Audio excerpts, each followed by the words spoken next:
learned about RPA approximately a little under 2 years ago. We were at a SSON, Shared Services and Outsourcing Network conference down in Orlando. It was the first that we had heard of it.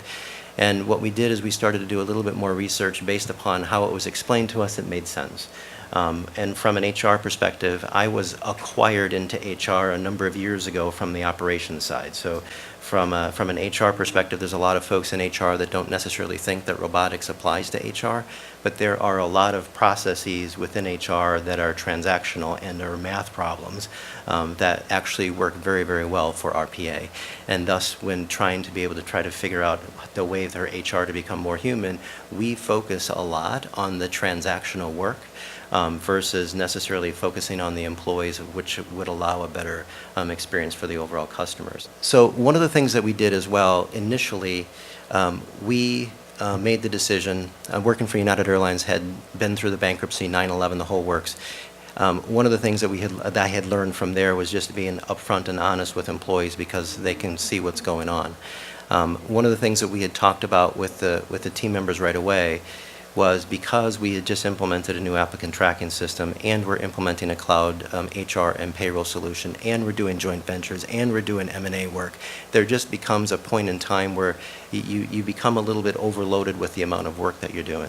So basically how we approached it was we asked the team, here's the number of other activities that you're going to take on. Oh, and by the way, from a budgetary perspective, you're probably not going to get any more people in order to be able to do it. So you somehow have to figure out a way. And of course, everybody will say, no, there's really nothing more that I can take. There's nothing more I can handle. You know, help me, help me.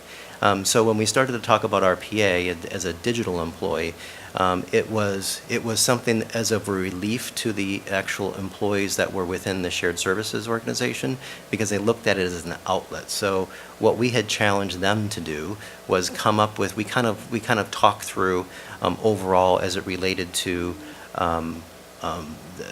what type of processes that they should be looking at. Obviously, they're doing their work, they're closest to it, they know best.